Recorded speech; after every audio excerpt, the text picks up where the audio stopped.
and together will win.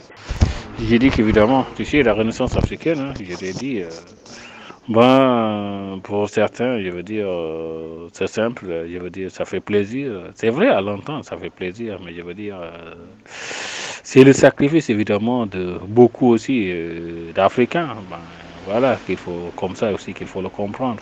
Je te dis, évidemment, voilà, quand Mandela a été emprisonné plus de 27 ans, ben, tu vois, c'était pas lui seulement, je veux dire, qui, lui, il était emprisonné, mais je te dis, il y a des massacres qui sont passés. Je veux dire, leurs revendications, leurs besoins de liberté, leur souhait de mettre fin à l'oppression, évidemment, qu'ils subissaient de la part du régime de l'apartheid. L'apartheid a toujours répondu par la violence. Mais exactement, je disais que voilà, des massacres, il y en a eu beaucoup, évidemment. 60 déjà, c'est le massacre de Cherville, et ensuite, bon, évidemment, le massacre le plus connu ou le plus répandu sur le continent, évidemment, c'est le massacre de Soweto en 76.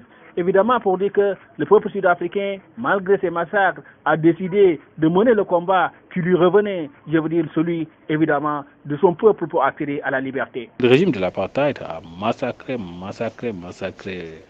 beaucoup de Sud-Africains, évidemment, pour, évidemment, pensant qu'il allait rester, je veux dire, parce qu'évidemment, comme on dit, ils ont tué pour l'exemple, je veux dire. Tué beaucoup de gens, je veux dire, pour que, évidemment, les membres de l'ANC arrêtent leur combat. Je pense qu'évidemment, exactement, leur détermination et leur conviction, voilà, a triomphé évidemment sur, je veux dire, c'est que l'apartheid pensait que voilà, c'était ce qu'il fallait faire évidemment pour arrêter le peuple sud-africain d'aspirer à son indépendance, d'aspirer à sa souveraineté, voilà, d'aspirer évidemment à sa liberté.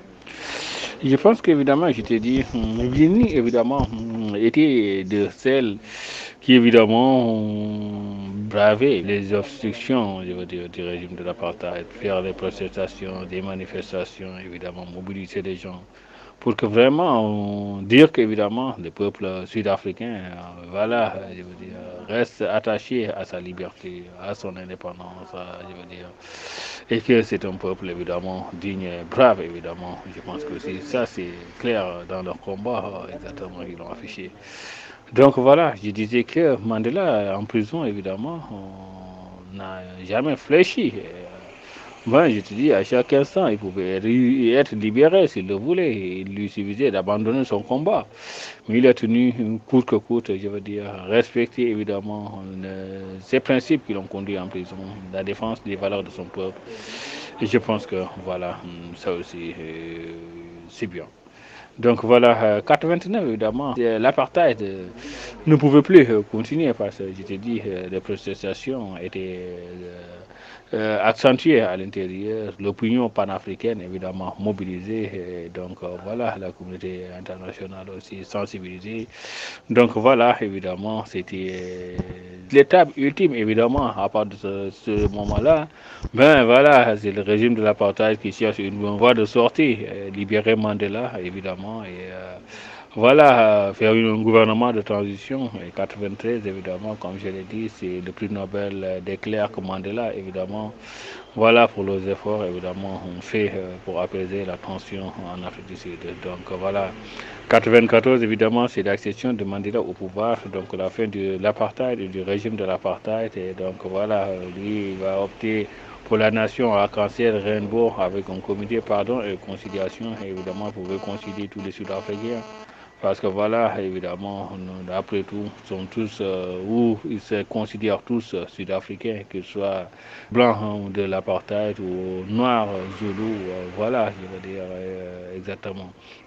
Donc voilà, c'est cette nation que Mandela a instauré, la nation ni noire ni blanche, pour dire qu'évidemment, quel qu'en soit, je veux dire, l'individu, si les Sud-Africains, au-delà des races, des religions et des cultures, mais voilà, ils sont tous sud-africains et doivent œuvrer pour le développement de leur pays. Ben, je te dis, c'est sous ce signe d'ailleurs que Mbeki aussi a accédé au pouvoir en disant que le 21e siècle c'est africain, pour dire que voilà, nous allons évidemment, en tant qu'Africains, ben, j'ai dit que nous soyons Bantous du sud, Bambara de l'ouest ou Berbères du nord. Mémoire, voilà, œuvrer de manière, voilà, pour notre renaissance africaine, pour l'unité du continent et pour le développement du continent.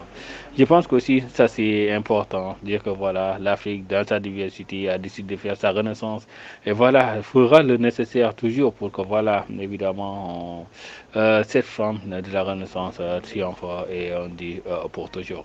Je pense que c'est ça qui est important, voilà, dire que évidemment, si aujourd'hui, bon, pour nous, par exemple, une journée de renaissance, c'est une journée de joie, mais aussi elle nous rappelle, je veux dire, voilà, les deux moments qu'ont subi nos aînés, hein, voilà, exactement, pour que nous ayons cette journée de joie, évidemment, pour faire notre renaissance.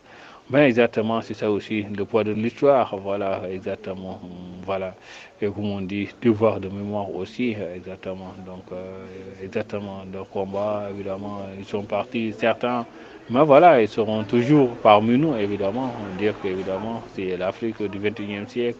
Aussi, voilà, si cette Afrique, voilà, forgée, je veux dire, c'est vrai, au prix du sacrifice de nos aînés, mais voilà, aussi, nous ferons le meilleur de nous-mêmes pour leur offrir l'Afrique qu'ils auraient souhaité avoir, je veux dire, une Afrique développée, riche et prospère. Je pense que c'est ça la finalité.